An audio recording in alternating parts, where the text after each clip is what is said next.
ये कहानी है दो ऐसे जादूगरों की जो एक दूसरे से आगे निकलने के लिए अपनी पूरी जिंदगी बर्बाद कर देते हैं। ये सिर्फ मैजिक की कहानी नहीं है बल्कि जुनून, धोखे और कुर्बानी की कहानी है। और इस फिल्म का एंड इतना खतरनाक है कि पहली बार देखने के बाद भी ज्यादातर लोग इसे पूरी तरह समझ नहीं पाते। साल 2006 में रिलीज हुई ये फिल्म क्रिस्टोफर नोलन की सबसे माइंड ब्लोइंग फिल्मों में गिनी जाती है। इस फिल्म का नाम है द प्रेस्टीज। कहानी की शुरुआत होती है एक बड़े मैजिक शो से, जहाँ रॉबर्ट नाम का मशहूर जादूगर स्टेज पर अपना सबसे खतरनाक एक्ट दिखा रहा होता है। पूरा स्टेज बिजली की चमक से भरा हुआ था। दर्शक सांस रोककर उसका शो देख रहे थे। तभी अचानक रॉबर्ट के पैरों के नीचे लगा प्लेटफॉर्म खुल जाता है और वो सीधे नीचे मौजूद पानी से भरे एक विशाल टैंक में गिर जाता है। ऊपर बैठे दर्शकों को लगता है कि ये भी उसके शो का हिस्सा है, लेकिन नीचे बेसमेंट में असली हादसा हो चुका था। वहाँ एक आदमी लालटेन लेकर भागता हुआ आता है। ये आदमी था एल्फ्रेड, जो खुद भी एक जादूगर था और कभी रॉबर्ट का सबसे करीबी दोस्त हुआ करता था। लेकिन इस वक्त उसकी आंखों के सामने रॉबर्ट पानी में डूब रहा था। एल्फ्रेड पूरी कोशिश करता है, लेकिन वो उस टैंक को खोल नहीं पाता और यहीं से शुरू होती है दो जादूगरों की सबसे खतरनाक दुश्मनी। इसके बाद कहानी फ्लैशबैक में चली जाती है साल 1890, जहां रॉबर्ट और एल्फ्रेड दोनों एक दूसरे के अच्छे दोस्त थे और एक मैजिशियन के असिस्टेंट के तौर पर काम किया करते थे। स्टेज पर एक खतरनाक एक्ट चल रहा था। एक लड़की को पानी से भरे टैंक में बंद किया जाना था और उसे सिर्फ 1 मिनट के अंदर बाहर निकलना था। एल्फ्रेड उसके हाथ बांधता है जबकि रॉबर्ट उसके पैरों को बांधता है। इसके बाद उस लड़की को टैंक के अंदर बंद कर दिया जाता है। शुरुआत में सब कुछ ठीक लग रहा था, लेकिन जैसे जैसे समय खत्म होने लगा वैसे वैसे सबकी घबराहट बढ़ने लगी। 1 मिनट पूरा हो चुका था, लेकिन लड़की अभी तक बाहर नहीं आई थी। स्टेज इंजीनियर जॉन तुरंत कुल्हाड़ी लेकर आता है। वो टैंक तोड़ने की कोशिश करता है, लेकिन बहुत देर हो चुकी थी। टैंक के अंदर मौजूद लड़की डूबकर मर चुकी थी। और सबसे दर्दनाक बात ये थी कि वो लड़की कोई और नहीं बल्कि रॉबर्ट की पत्नी थी। उसकी मौत के बाद रॉबर्ट पूरी तरह टूट जाता है। अगले दिन वो एल्फ्रेड के पास जाता है और सिर्फ एक सवाल पूछता है, तुमने कौन सी गांठ बांधी थी?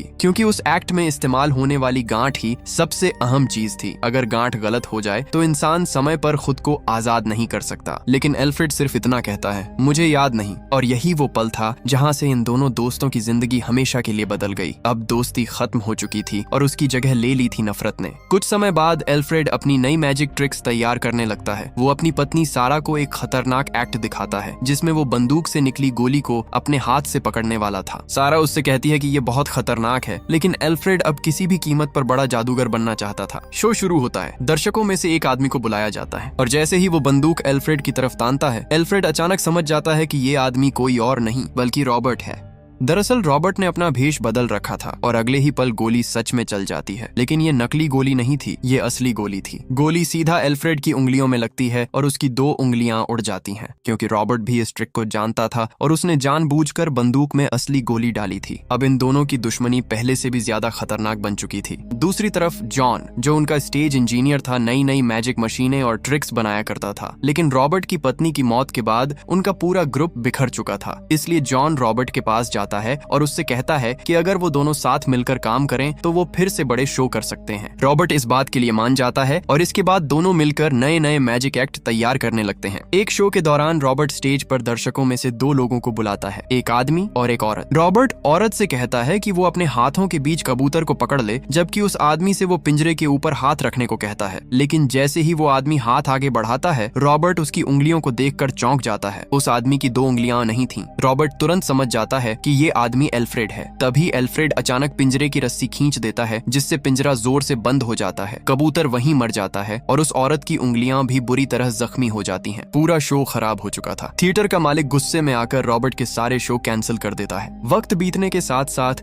दोनों जादूगर धीरे धीरे मशहूर होने लगते हैं, लेकिन इनकी असली लड़ाई अब शुरू होने वाली थी, क्योंकि ये दोनों हर वक्त एक दूसरे की ट्रिक्स चुराने की कोशिश करते रहते थे। एक दिन रॉबर्ट भेष बदलकर एल्फ्रेड का शो देखने जाता है और वहीं वो पहली बार एल्फ्रेड का सबसे खतरनाक मैजिक एक्ट देखता है, द ट्रांसपोर्टेड मैन। इस एक्ट में एल्फ्रेड एक दरवाजे के अंदर जाता है और अगले ही सेकंड दूसरे दरवाजे से बाहर निकल आता है। सब कुछ इतनी तेजी से होता है कि दर्शक अपनी आंखों पर भरोसा नहीं कर पाते। ये ट्रिक पूरे शहर में मशहूर हो जाती है और एल्फ्रेड की लोकप्रियता तेजी से बढ़ने लगती है। लेकिन रॉबर्ट इस ट्रिक को देखकर बेचैन हो चुका था। उसे हर हाल में पता लगाना था कि आखिर एल्फ्रेड ये करता कैसे है। जॉन रॉबर्ट से कहता है कि एल्फ्रेड जरूर किसी डबल का इस्तेमाल करता होगा, यानी उसके जैसा दिखने वाला कोई दूसरा आदमी। लेकिन रॉबर्ट इस बात को मानने से इनकार कर देता है। वो कहता है कि उसने शो कई बार देखा है और हर बार गायब होने वाला और वापस आने वाला इंसान एल्फ्रेड ही होता है। यहाँ रॉबर्ट की असिस्टेंट ओलिविया भी उसकी बात से सहमत होती है। वो कहती है कि एल्फ्रेड हमेशा दस्ताने पहनता है ताकि उसकी कटी हुई उंगलियां छुपी रहें, यानी जो आदमी वापस आता है वो सच में एल्फ्रेड ही है। अब रॉबर्ट किसी भी कीमत पर एल्फ्रेड का राज चुराना चाहता था। जॉन उसे समझाता है कि अगर वो भी यही ट्रिक करना चाहता है तो उसे भी अपने जैसा दिखने वाला आदमी ढूंढना होगा। आखिरकार जॉन एक ऐसे एक्टर को ढूंढ लेता है जो बिल्कुल रॉबर्ट जैसा दिखता था और इसके बाद रॉबर्ट भी अपने शो में द ट्रांसपोर्टेड मैन दिखाना शुरू कर देता है। स्टेज पर 2 दरवाजे होते हैं। रॉबर्ट पहले दरवाजे में घुसता है और तुरंत नीचे बने सीक्रेट रास्ते से स्टेज के नीचे चला जाता है। उसी समय उसका डबल दूसरे दरवाजे से बाहर निकल आता है। दर्शकों को ये एक्ट बेहद पसंद आता है। पूरा थिएटर तालियों से गूंज उठता है। लेकिन एक समस्या थी, जब लोग तालियां बजा रहे होते थे उस वक्त असली रॉबर्ट स्टेज के नीचे छुपा होता था और ये बात उसे अंदर ही अंदर खाए जा रही थी। क्योंकि रॉबर्ट सिर्फ अच्छा जादूगर नहीं बनना चाहता था, वो लोगों की वाहवाही खुद महसूस करना चाहता था। इसी वजह से वो एक बेहद खतरनाक फैसला लेता है। वो अपनी असिस्टेंट ओलिविया को एल्फ्रेड के पास भेजता है ताकि वो उसके करीब जाकर उसकी ट्रिक का असली राज पता कर सके। शुरुआत में ओलिविया ऐसा करने से मना कर देती है क्योंकि वो रॉबर्ट से प्यार करती थी, लेकिन रॉबर्ट उसे मजबूर कर देता है।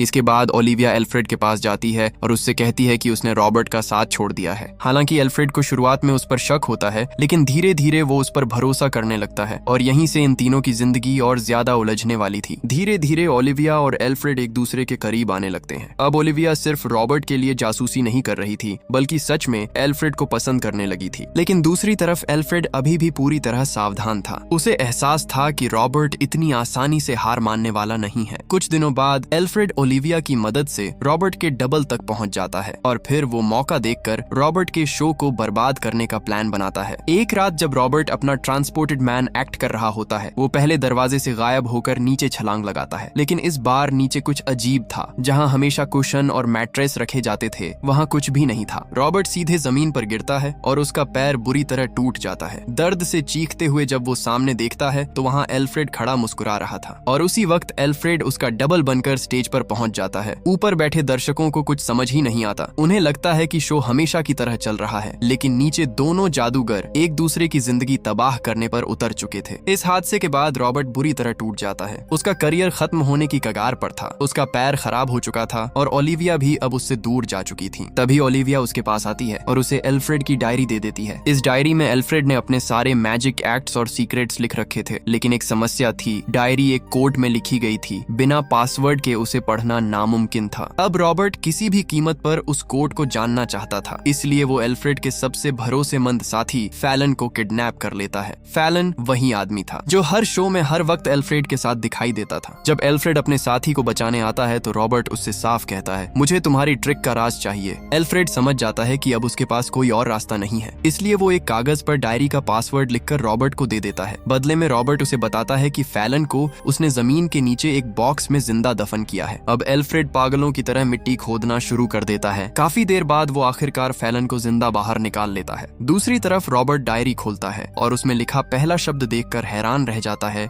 टेस्ला, यानी महान वैज्ञानिक निकोला टेस्ला। अब रॉबर्ट डायरी पढ़ना शुरू करता है, लेकिन तभी उसे पता चलता है कि एल्फ्रेड उसके साथ खेल खेल रहा था। डायरी में एल्फ्रेड लिखता है, तुम्हें सच में लगा कि मैं अपना सबसे बड़ा राज इतनी आसानी से तुम्हें दे दूंगा? इसके बाद एल्फ्रेड डायरी में बताता है कि उसे शुरू से ही ओलिविया पर शक था, लेकिन धीरे धीरे उसे एहसास हुआ कि ओलिविया सच में रॉबर्ट को छोड़ चुकी है और फिर उसे उससे प्यार हो गया। एल्फ्रेड आगे लिखता है कि ओलिविया की मदद से उसने रॉबर्ट के डबल का पता लगाया और उसी के जरिए उसके शो को बर्बाद किया, लेकिन डायरी की सबसे अहम बात अभी बाकी थी। एल्फ्रेड लिखता है कि उसकी ट्रिक का असली राज सिर्फ निकोला टेस्ला जानता है। ये पढ़ते ही रॉबर्ट की आंखों में चमक आ जाती है। अब उसे पूरा यकीन हो चुका था कि एल्फ्रेड कोई साधारण ट्रिक इस्तेमाल नहीं कर रहा, उसके पीछे असली विज्ञान छुपा हुआ है। और इसी जवाब की तलाश में रॉबर्ट अमेरिका जाने का फैसला करता है।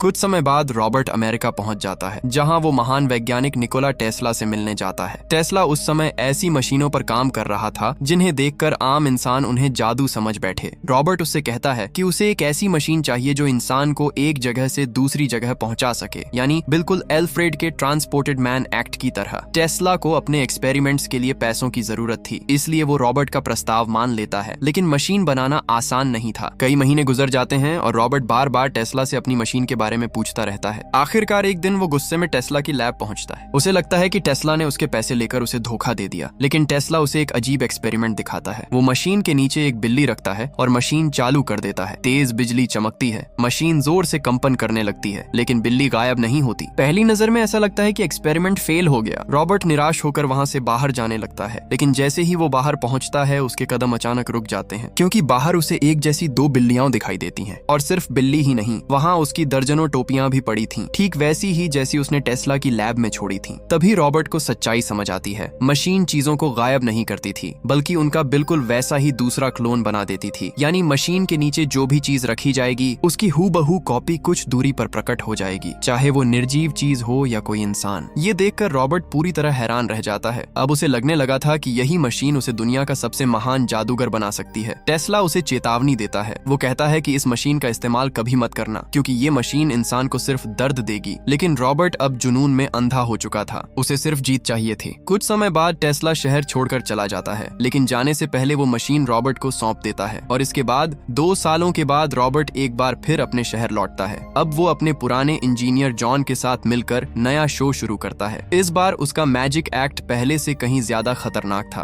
पूरा थिएटर लोगों से भरा हुआ था। हर किसी को इंतजार था रॉबर्ट के नए चमत्कार का। रॉबर्ट स्टेज पर टेस्ला की मशीन रखता है। अचानक चारों तरफ बिजली चमकने लगती है और अगले ही पल रॉबर्ट स्टेज से गायब हो जाता है। लेकिन इस बार वो दूसरे दरवाजे से नहीं निकलता। कुछ सेकंड बाद वो थिएटर के पीछे मौजूद बालकनी में दिखाई देता है। पूरा ऑडिटोरियम तालियों से गूंज उठता है। लोग समझ ही नहीं पाते कि आखिर ये हुआ कैसे। और दर्शकों में बैठा एल्फ्रेड भी पूरी तरह हैरान रह जाता है, क्योंकि इस बार रॉबर्ट ने सच में असंभव कर दिखाया था। अब रॉबर्ट का नया एक्ट पूरे शहर में मशहूर हो जाता है। हर शो हाउसफुल जाने लगता है। लेकिन एल्फ्रेड अंदर ही अंदर जल रहा था। उसे हर हाल में पता लगाना था कि आखिर रॉबर्ट ये कैसे कर रहा है। एक रात एल्फ्रेड चुपके से रॉबर्ट के थिएटर में घुस जाता है। वो स्टेज के नीचे पहुंचता है, जहां अंधेरा और पानी से भरा एक विशाल टैंक मौजूद था। और यही वो पल था जहां से फिल्म की शुरुआत हुई थी। ऊपर स्टेज पर रॉबर्ट अपना एक्ट कर रहा था। बिजलियां चमकती हैं, मशीन एक्टिव होती है और अगले ही पल रॉबर्ट नीचे पानी के टैंक में गिर जाता है। एल्फ्रेड अपनी आंखों से देखता है कि रॉबर्ट टैंक के अंदर डूब रहा है। वो उसे बचाने की कोशिश करता है, लेकिन टैंक लॉक था। कुछ ही सेकंड में रॉबर्ट की मौत हो जाती है। उसी समय जॉन वहां पहुंचता है और एल्फ्रेड को देखकर समझ जाता है कि रॉबर्ट की मौत की वजह वही है। पुलिस एल्फ्रेड को गिरफ्तार कर लेती है। उसके खिलाफ सारे सबूत मौजूद थे और आखिरकार कोर्ट उसे मौत की सजा सुना देता है। लेकिन असली झटका अभी बाकी था। जेल में बंद एल्फ्रेड से मिलने एक आदमी आता है, जिसका नाम था लॉर्ड कॉल्डलो। उसके साथ एल्फ्रेड की छोटी बेटी भी थी। लेकिन जैसे ही एल्फ्रेड उस आदमी का चेहरा देखता है, वो पूरी तरह से हैरान रह जाता है, क्योंकि वो आदमी और कोई नहीं बल्कि खुद रॉबर्ट था। रॉबर्ट जिंदा था। ये देखकर एल्फ्रेड समझ ही नहीं पाता कि आखिर ऐसा कैसे हो सकता है, क्योंकि उसने अपनी आंखों से रॉबर्ट को पानी के टैंक में मरते देखा था। रॉबर्ट एल्फ्रेड से कहता है कि मैं सिर्फ ये साबित करना चाहता था कि मैं तुमसे बेहतर जादूगर हूँ, लेकिन तुमने मेरा पीछा कभी नहीं छोड़ा। अब एल्फ्रेड पूरी तरह टूट चुका था। उसकी जिंदगी खत्म होने वाली थी और उसकी बेटी भी उससे दूर जा चुकी थी। तभी एल्फ्रेड रॉबर्ट को एक कागज देता है। उसमें उसकी सारी ट्रिक्स के राज लिखे होते हैं। एल्फ्रेड कहता है, तुम्हें यही चाहिए था ना? लेकिन रॉबर्ट उस कागज को फाड़ देता है, क्योंकि अब उसे किसी ट्रिक की जरूरत नहीं थी। वो पहले ही जीत चुका था। इसके बाद रॉबर्ट वहां से चला जाता है और एल्फ्रेड को फांसी दे दी जाती है। लेकिन कहानी यहाँ खत्म नहीं होती।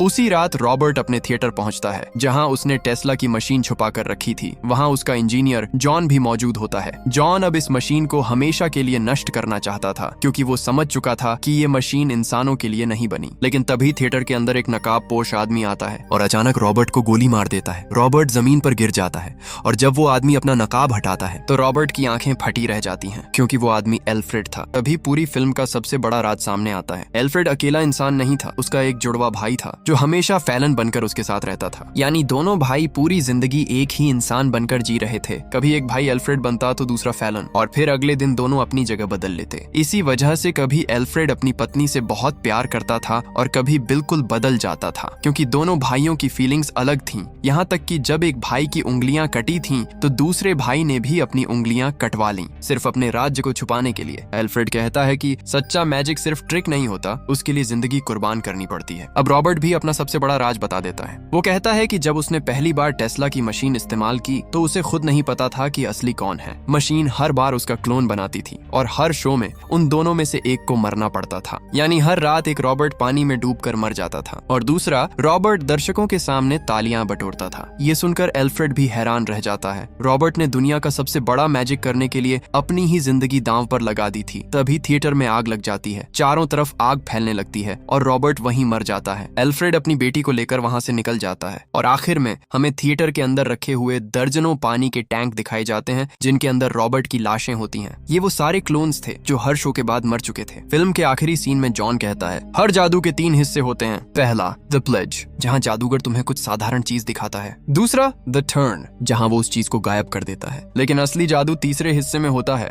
द प्रेस्टीज, जहां वो उस चीज को वापस लेकर आता है। और इसी के साथ इस mind blowing film the Prestige की कहानी यहीं खत्म हो जाती है।